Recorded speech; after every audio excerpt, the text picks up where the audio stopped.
In 1975, a 24-year-old engineer walked into an executive boardroom in Rochester, New York, carrying what looked like, well, a bizarre 8-pound toaster. Right, just this massive, clunky box. Yeah. He had cobbled it together from spare parts he'd scavenged around the lab.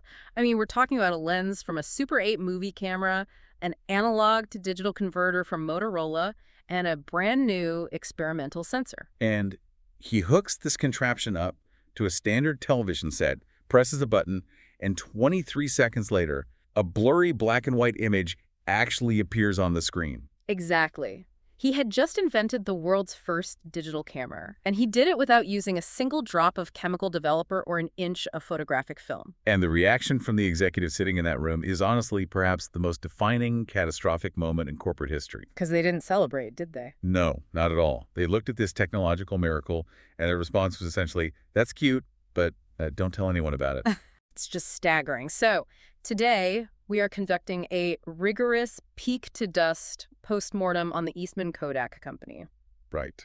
The mission of this deep dive is to understand how an untouchable titan of American industrial power, a company that held a virtual monopoly on human memory for over a century, managed to engineer its own total demise. And the terrifying irony here, the thing we really want you to grasp, is that they were destroyed by the exact technological revolution they themselves invented. Exactly. There is no lighthearted banter today. This is a very serious, rigorous autopsy of a corporate empire. To do this, we're pulling from a wealth of evidentiary sources. We've got historical market data, Chapter 11 bankruptcy filings from the Southern District of New York, internal financial audits, and some incredibly revealing postmortems. Specifically, the book by Vince Baraba, right? Yes, The Decision Loom. Baraba was Kodak's former head of market intelligence, Yes. So we aren't just looking at the what, we're digging deep into the why and the how. How did the mechanics of their business model create an inescapable trap? Why did an army of brilliant scientists get overruled by middle management? Right, so let's start at the absolute summit of their power. Because to really grasp the vertigo of the fall, you have to understand the sheer scale of the empire they built. Yeah, we have to go back to George Eastman founding the company in 1888. Because before that, taking a photograph was a grueling, highly toxic, chemical-heavy endeavor. Oh, absolutely. You were dealing with wet glass plates. Right. You had to lug heavy equipment and literal darkroom tents around. The plates had to be processed immediately, before the chemicals dried. It was not for the casual consumer. Exactly. So Eastman completely revolutionized the world by shifting from those wet glass plates to dry roll film. But the technological leap, as massive as it was really only half of his genius. The true brilliance was the business model he built around it. Right. And inside Kodak, they referred to this as the silver halide strategy, which is named after the specific chemical compounds they use to make film sensitive to light. Yeah, and in broader economic terms, this was the photography equivalent of the classic razor and blade business model, executed flawlessly. I want to break down that razor and blade analogy for a second because people throw that term around a lot in business, but Kodak took it to an unprecedented extreme. They really did. Think about a modern coffee machine. Like those cheap pod brewers you can buy for $30. The company selling the brewer doesn't care if they lose money on the machine itself. No, they just want that machine sitting on your kitchen counter. Right, because once it's there, you are locked into buying their proprietary coffee pods for the rest of the machine's life. Kodak did exactly this, but 100 years earlier. The camera was the cheap coffee machine, and the film, the photographic paper, the chemical processing, those were the expensive pods. And understanding the science of that pod, the silver halide, is crucial to understanding why Kodak was so protective of it later. It's fascinating chemistry. A silver halide is essentially a crystalline salt. When you expose it to light, a chemical reaction occurs. The light energy knocks an electron loose, which combines with a silver ion to create a tiny speck of metallic silver. And that creates what is called a latent image, right? Exactly. It's an invisible record of the light that hit the film. And to make that image visible, you have to bathe it in a series of proprietary chemical developers. It was a chemical miracle, and Kodak owned every single step of that complex, highly specialized process. And the financial returns on that chemical process were just astronomical. Let's look at the actual market data from 1976. By that year, Kodak controlled an unbelievable 90% of the United States film market. 90%. and 85% of all camera sales. I mean, that is a level of dominance that would make modern antitrust regulators hyperventilate. Yeah, and the gross margins on their film were running close to 70%. Right, stop and think about the economic gravity of that number for a second. A 70% gross margin on a physical, consumable product that every household in America requires continuous replenishment of. Every single roll of film they sold generated immediate recurring revenue. And every photograph taken created guaranteed demand for their processing chemicals and their proprietary photographic paper. By 1996, the company reached its absolute high watermark. We are talking about $15.97 billion in total revenue. And $1.29 billion in pure net income. So this forces a massive shift in how we have to think about this company. When you look at where the actual profits were being generated, Kodak wasn't a camera company at all. No, not fundamentally. They were a massive chemical monopoly operating under the disguise of a friendly consumer electronics brand. The cameras only existed to force you to consume their chemicals. Which perfectly sets up the blind spot we see later. I mean, if 70% of your revenue and essentially all of your operating income relies on the continuous sale of chemical film, then every single incentive structure within your organization is built to protect that revenue stream. exactly. You promote the executives who sell more film. You fund the research that makes better film. So if a young engineer walks into the boardroom with a camera that doesn't use film, he isn't presenting an opportunity. No, he is presenting a weapon aimed directly at the company's throat. Right. The boardroom was structurally, financially, and culturally incentivized to view any non-chemical technology as a direct existential threat to their core profit engine. And to fully appreciate how deeply entrenched that mindset was, you have to look at the physical reality of the company. Yeah, this was not some agile software startup operating out of a garage in Silicon Valley. Kodak was a cornerstone of 20th century American industrial might. At its peak, this company employed over 145,000 people globally. And 60,000 of those people were located in Rochester, New York alone. Rochester wasn't just a headquarters. It was effectively a corporate city-state built entirely around the manufacture of film. They called their main manufacturing complex Kodak Park, right? Yeah, Kodak Park. It was a 2,000-acre facility. It had its own independent power plants, its own water treatment facilities, its own fire departments. And miles of its own internal railroad tracks. It was a gargantuan, vertically integrated industrial machine. And their research and development apparatus was equally massive. I mean, they were spending 5 to 6% of their total multi-billion-dollar revenues on R&D. Which is how they accumulated more than 79,000 worldwide patents over their history. Right. If you look at the Kodak research laboratories in Rochester in the 1970s, you had almost 2,000 researchers, chemists, physicists, materials engineers. And by the late 90s, that lab staff swelled to over 6,000 people. They had the intellectual firepower to see decades into the future. But they didn't just invent technology. They practically invented modern sociology. Which is one of the most fascinating aspects of their dominance. Kodak literally taught society what to photograph. And more importantly, why we should photograph it. Because before Kodak, photography was a stiff, formal event. Right, you went to a professional studio, you stood incredibly still, and you took a portrait maybe once a decade. Kodak democratized the camera, but they also dictated its social function through their marketing. This is the famous Kodak Moment campaign. Yes.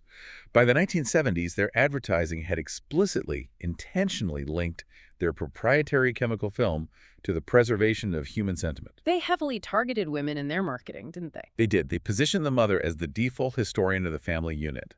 The underlying message was brilliant, but also slightly manipulative. Basically, if you are a good, caring mother, you have an obligation to record your children's milestones on Kodak film. Exactly.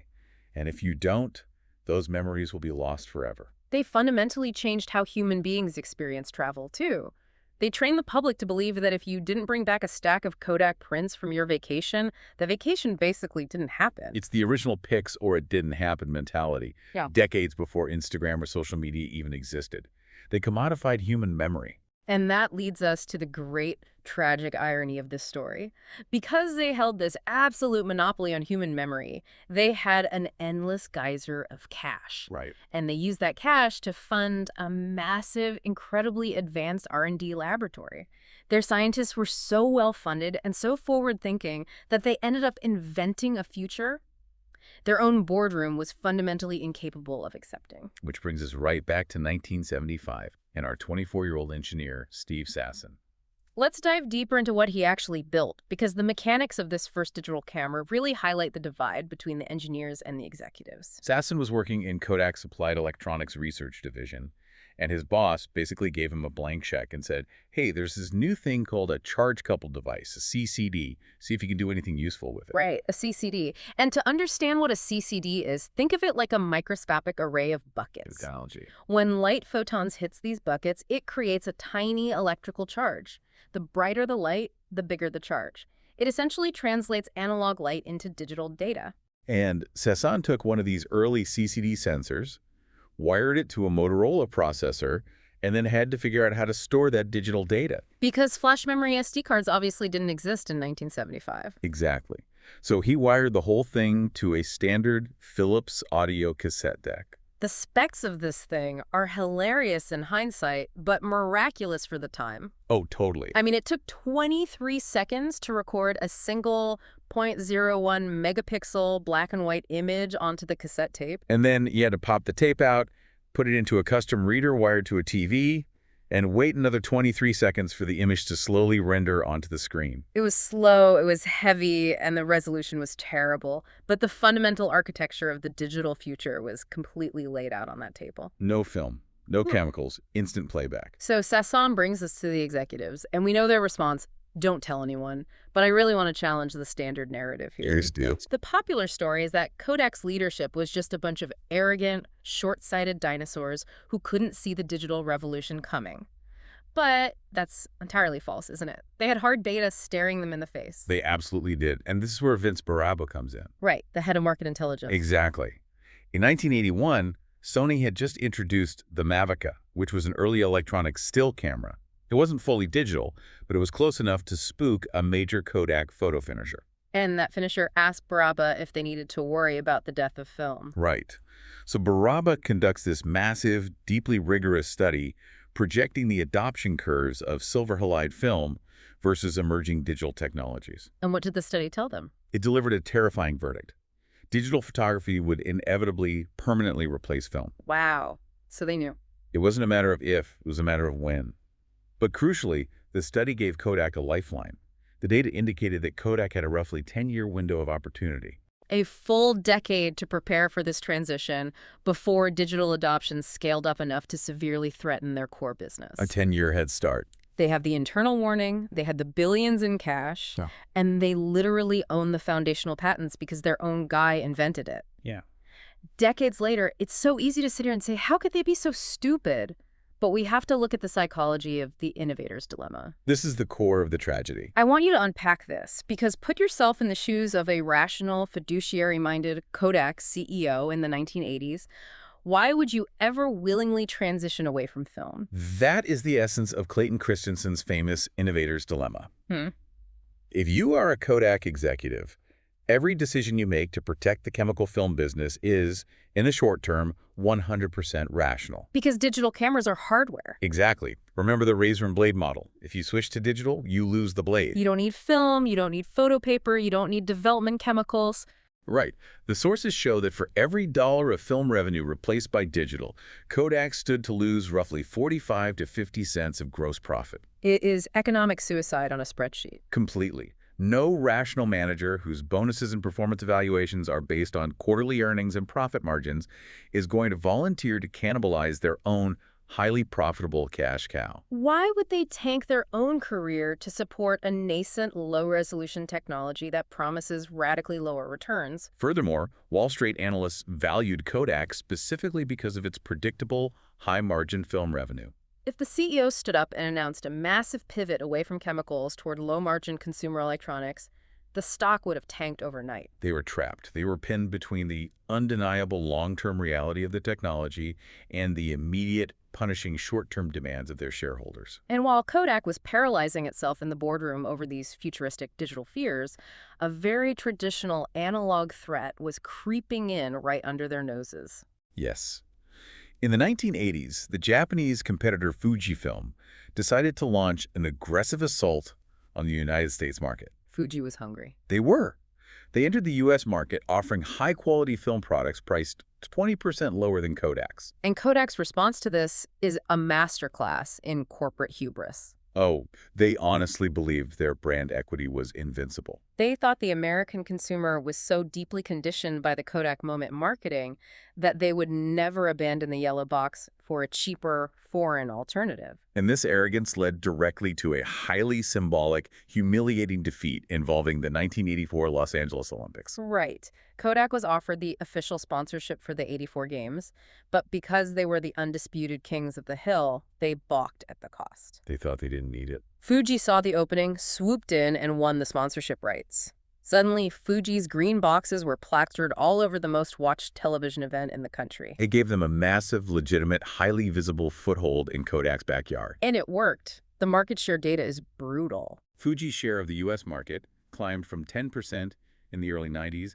to 17% by 1997. And eventually peaked around 21%. And Fuji wasn't just undercutting on price, they were actively out-innovating Kodak in the analog space. Exactly. Introducing higher-speed negative films with tighter grain structures.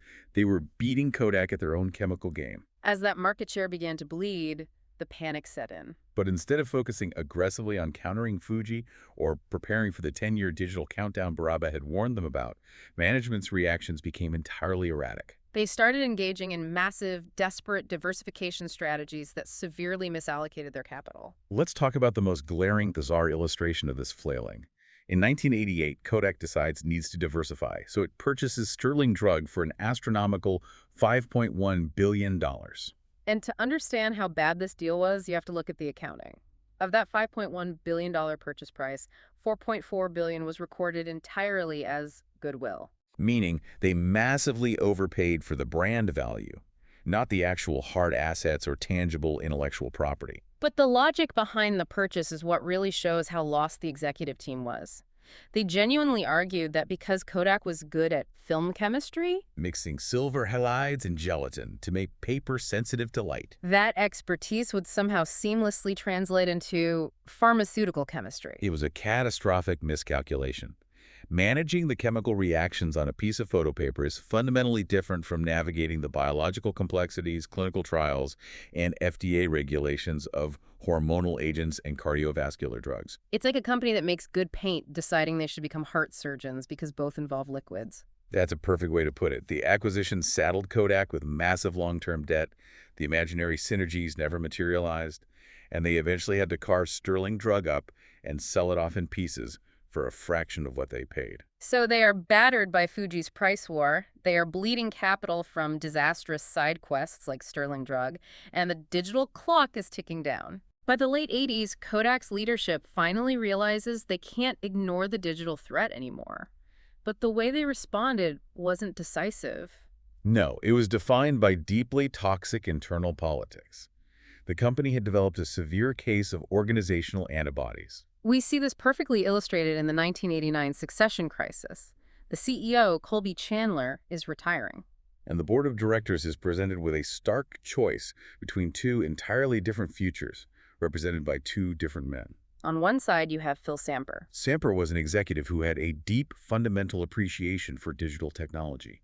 He understood the impending shift and wanted to prepare for it. On the other side, you had Kay Whitmore. Whitmore was a traditional, staunch film loyalist who had spent 3 decades climbing the ranks of the chemical manufacturing side of the business. The board, stacked with traditionalists, chose Whitmore. And Samper immediately resigned. Right. And just to prove that his digital instincts were right, Samper goes on to become the president of Sun Microsystems and later the CEO of Cray Research, two absolute giants of the early computing era. Whitmore, meanwhile, took over Kodak and lasted barely 3 years before the board ousted him for failing to cut costs. But that decision, choosing Whitmore over Samper, solidified the absolute power of what was known internally as Kodak Park. The manufacturing executives who ran the massive film plants held all the cards.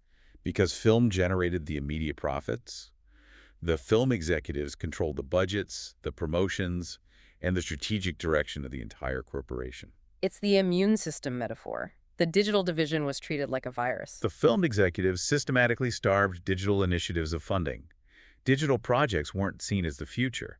They were viewed as the enemy. They were a threat to be contained, managed, and suppressed rather than an opportunity to be exploited. And this internal civil war between protecting the legacy chemical business and addressing the digital future culminated in a product that serves as the ultimate tragic symbol of Kodak's strategic paralysis. The 1996 Advantix Preview camera. The Advantix Preview. This is a masterclass in how to build a bridge to nowhere. Let's dig into the mechanics of this thing, because it is wild.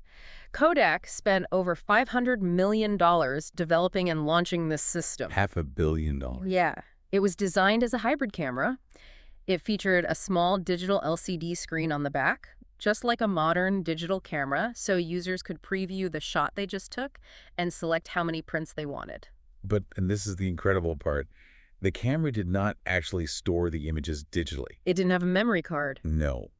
It still recorded the physical image onto a cartridge of Advanced Photo System, or APS, film. APS film had a magnetic strip on it that could record data like the date and the exposure settings, which the camera used to generate the digital preview. It is the absolute definition of a half measure.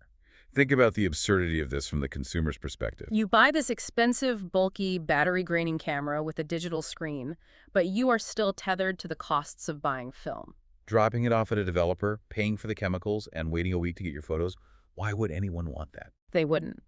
The Advantix Preview was engineered explicitly to solve Kodak's problem, not the consumer's problem. It was designed to give the illusion of digital innovation while forcefully protecting the high-margin film and chemical printing business. It was a product built out of internal compromise, and because it offered the worst of both worlds, it flopped massively. Kodak had to write off almost the entire $500 million development cost. Which brings us into the 2000s. We have officially entered the era of the digital tsunami. Under the leadership of CEOs Dan Karp and later Antonio Perez, Kodak finally realizes they have to attempt a massive, aggressive pivot toward pure digital hardware. And this is where the market data reveals a highly surprising, deeply counterintuitive fact that completely shatters the standard narrative. Right. The conventional wisdom is that Kodak just missed the digital boat, that they didn't know how to make digital cameras. That is completely false. In 2005, Kodak actually ranked #1 in United States digital camera sales. Number one. They captured 21.3% of the domestic market. They were beating out massive Japanese electronics rivals like Sony, Canon, and Nikon. So wait, if they're selling more digital cameras than anyone else in America, why is the company actively collapsing? Because of the brutal economics of the new era. Kodak didn't fail because they couldn't build a digital camera. They failed because a digital camera is just a depreciating piece of hardware. Remember the massive chemical moat they had with film? The billions in infrastructure required to coat paper in silver halide. That barrier to entry was gone. A digital camera is essentially just a sensor, a processor, and a lens. Anyone with a supply chain in Asia could assemble one? Exactly. The market was instantly flooded by cheap electronics manufacturers. That drove prices down, which drove profit margins down to near zero. And without the high-margin blade of film processing to subsidize the hardware, Kodak's entire revenue model disintegrated.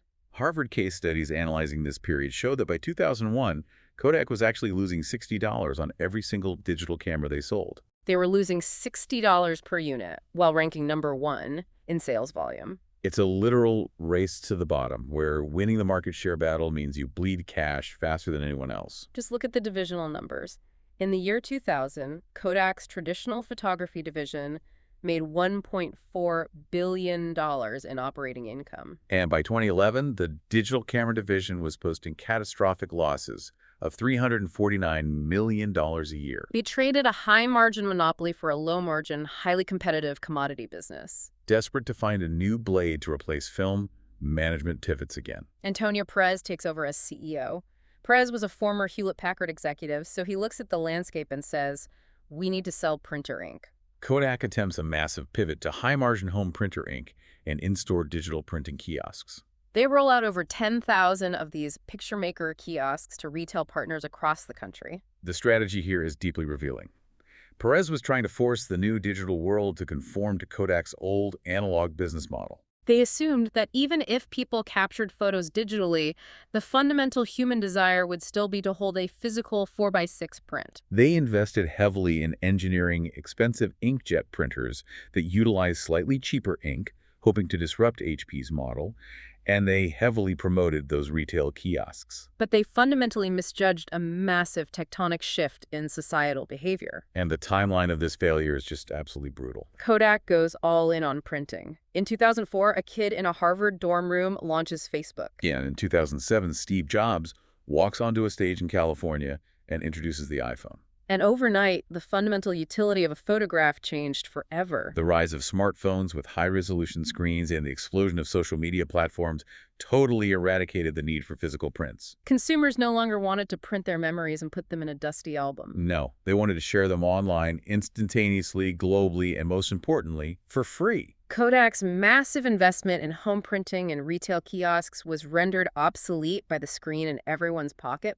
The new blade they were desperately relying on to save the company simply vanished into the digital ether. People were taking more photographs than at any point in human history, but the physical medium was dead. This relentless sequence of strategic miscalculations, toxic internal politics, margin compression, and societal disruption leads us directly to the final chapter. Bankruptcy and the liquidation of a legacy. The financial drop documented in the sources is staggering. It remains one of the most precipitous wealth destructions in corporate history. As we established, Kodak peaked in 1996 with nearly $16 billion in revenue. And by 2012, that revenue had cratered to just $4.11 billion. The company went from generating over $1 billion in pure profit to posting net losses of $1.38 billion. And the human cost of this collapse was devastating. Yeah, the global employee count, which once stood at a proud 145,000, plummeted to just 8,500 people. Rochester, New York, the city-state that was economically sustained by Kodak for a century, suffered severe economic contraction. The ripples of this failure destroyed livelihoods, communities, and generational wealth. The liquidity crisis finally became insurmountable. On January 19, 2012, the Eastman Kodak Company, an icon of American industry that had operated continuously for 131 years, filed for Chapter 11 bankruptcy protection in the Southern District of New York. To merely keep the lights on and maintain basic operations during the restructuring process, Kodak had to secure a $950 million debtor-in-possession credit facility from Citigroup. They were on corporate life support. And the bankruptcy proceedings revealed the ultimate gut-wrenching tragedy of Kodak's intellectual property. In order to satisfy their massive list of creditors and find a way to emerge from Chapter 11, Kodak was forced to auction off its absolute crown jewels. A portfolio of 1,100 digital imaging patents. These weren't just any patents. These were the foundational texts of the digital age. They codified the very invention of digital photography. Technologies regarding image capture, sensor manipulation, and digital sharing. Intellectual property consulting firms brought in during the bankruptcy initially valued this massive portfolio at up to $2.6 billion.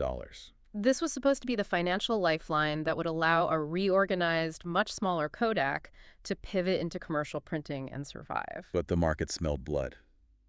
Everyone knew Kodak was desperate, cornered, and out of time. So those foundational patents, valued at $2.6 billion, were sold in a fire sale for a mere $525 million.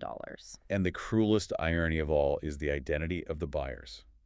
Who bought the patents? A consortium that included Apple, Google, Samsung, HTC, and Research in Motion. The very technology companies that had utilized digital imaging and smartphones to usurp Kodak's empire were now buying the foundational patents of that empire at a fraction of their true value. They were effectively picking the bones of the giant that had paved their way. It wasn't just the patents that got raided either. Kodak engaged in incredibly complex financial maneuvers just to survive the bankruptcy. Like the massive pension reversion. Right. The financial documents show that Kodak's retirement income plan was actually overfunded by more than $1 billion. Through this reversion, Kodak extracted roughly $767 million from the pension plan to prepay loans and slash their debt. Just to generate a few $100 million in operational cash. They eventually had to spin off their personalized imaging and document imaging businesses to the UK Kodak pension plan. Just to settle a $2.8 billion claim against the company. When Kodak finally emerged from bankruptcy in September 2013, after 19 grueling months in court, it was a ghost. Secured creditors were paid off, but the everyday shareholders were completely wiped out, receiving absolutely nothing. Unsecured creditors received pennies on the dollar. The new Kodak was stripped of its consumer camera business entirely. Its film legacy was severely diminished. It survived merely as a niche B2B operation focused on commercial printing, packaging, and advanced materials. generating a tiny fraction of its historical revenues. As we conclude this autopsy, we are left looking at a profoundly tragic historical arc. We have examined a giant that engineered an unbreakable 70% margin monopoly. A company that utilized that wealth to fund the very research that invented the digital future. Yet, when faced with the innovator's dilemma, they lacked the institutional courage to cross the bridge they had built. They chose to protect the massive profits of the present at the absolute cost of their existence in the future. The analysis by Vince Baraba in The Decision Loom leaves us with a lingering, provocative insight. Kodak failed because they fundamentally believed they were in the chemical film and paper business. They viewed their entire empire through the lens of the physical medium they produced. Had they realized they were actually in the storytelling and memory business, they might have aggressively embraced digital screens, mobile phones, and social sharing as the natural evolution of their core mission, Rather than a threat to their chemistry. which forces you to look at the landscape of our current economy. Look at the untouchable tech monopolies dominating the globe today. The search engine giants, the social networks, the hardware manufacturers. Which of them are currently making the exact same fatal mistake? Which of them are clinging desperately to the medium of their current dominance? Completely blind to the fact that the definition of their industry has already shifted beneath their feet.